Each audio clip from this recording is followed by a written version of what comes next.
সেখান থেকে বের করে আবার বাংলাদেশি পরিবারগুলোর কাছ থেকে টাকা যাচ্ছে। তো এইরকম একটা ঘটনা ঘটছে। এই আমাদের প্রবাসী ভাইরা অনিরাপদ অবস্থায় আছে।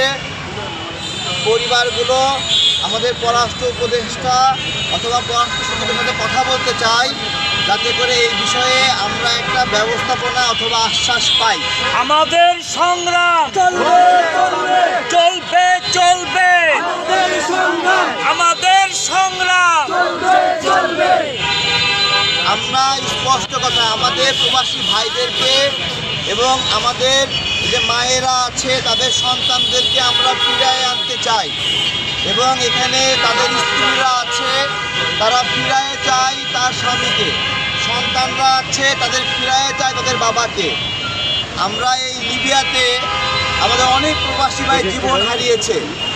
এখানে যে কাজটি করে খুব স্পষ্টভাবে আমরা বলছি, এই কারাগার থেকে তাদের যখন মুক্তি হবে সেখান থেকে একটা দালাল চক্র আছে, বের করে নিয়ে যায় আবার আরেকটা ঘরে বন্দি করে রাখবে। বন্দি করে রেখে পরিবারের কাছে বলবে 5 লাখ দাও, 10 লাখ দাও, এবং এটা না দিলে হত্যার হুমকি দেবে, নির্যাতন করবে।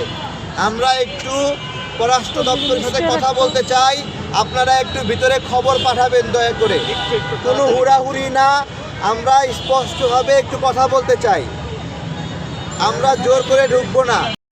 তাদেরকে অপহরণ এবং জিম্মি করে যে সকল দালাল চক্র আমাদের ভাইদেরকে অপহরণ করেছে, তাদের পরিবার এই বাংলাদেশে শান্তি থাকতে পারবে না, কারণ তাদের ওই পরিবারের মাধ্যমে বিকাশে, নগদে, ব্যাংকিং অ্যাকাউন্টে টাকা নেয়।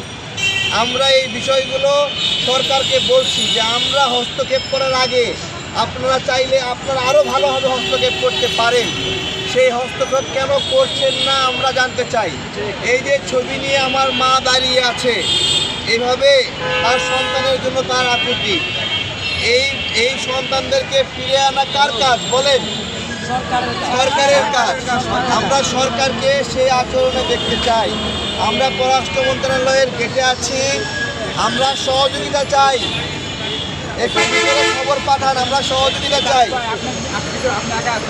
আমি একা আসবো।